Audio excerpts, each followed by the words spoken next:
Earlier, you mentioned feeling stuck in a fog. Can you walk me through what a typical day has looked like for you recently? I don't know. There's not much to tell. I wake up already feeling tired.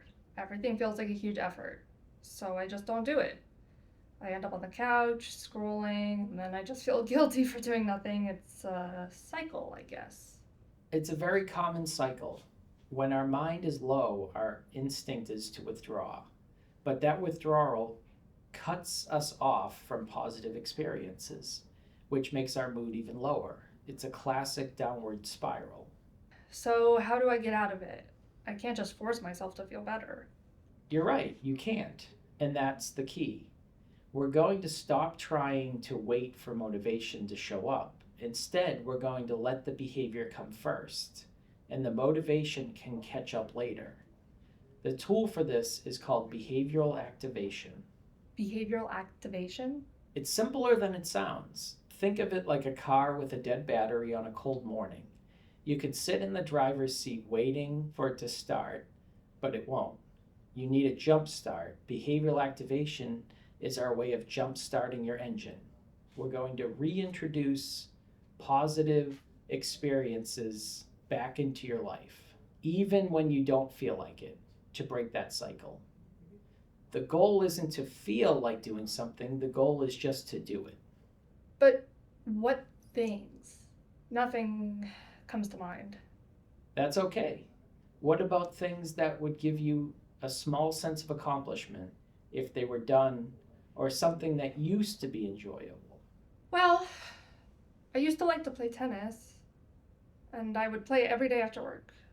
But now that just feels impossible to start again. The goal might be playing tennis every day, but the new goal can be to do one rally, just play for a bit, 5 minutes, that's it. One rally? I I don't know.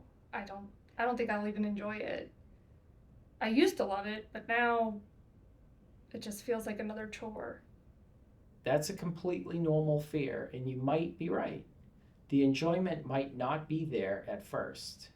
For now, the goal is not enjoyment, it's just the action. A small feeling of accomplishment will come first, and eventually the enjoyment can catch up. We're just focusing on step one. But what if I plan to do it and then I don't? I'll have failed and then I'll just feel even worse. This is the most important part. It is impossible to fail. If you don't do it, that's just information. It tells us the step was still too big. So, what do? We make it even smaller, Smaller than playing for 5 minutes? much smaller. The goal could become just putting on your shoes or grabbing your racket. The point is to take one tiny step in a new direction to prove the cycle can be interrupted. So the action comes first, even if I don't feel like it. And if I can't do the thing, it doesn't mean I failed, it just means the step was too big. So I just make it smaller. I guess I can just take my racket to work with no expectation that I will play. Exactly. The goal is to put these small steps into practice. The goal isn't to suddenly play an entire game. It's to start by intentionally making just one or two small steps, and then we build upon each success. And over time, you might be able to play after work. We can use a tool like the MindLamp app or a simple notebook to plan this.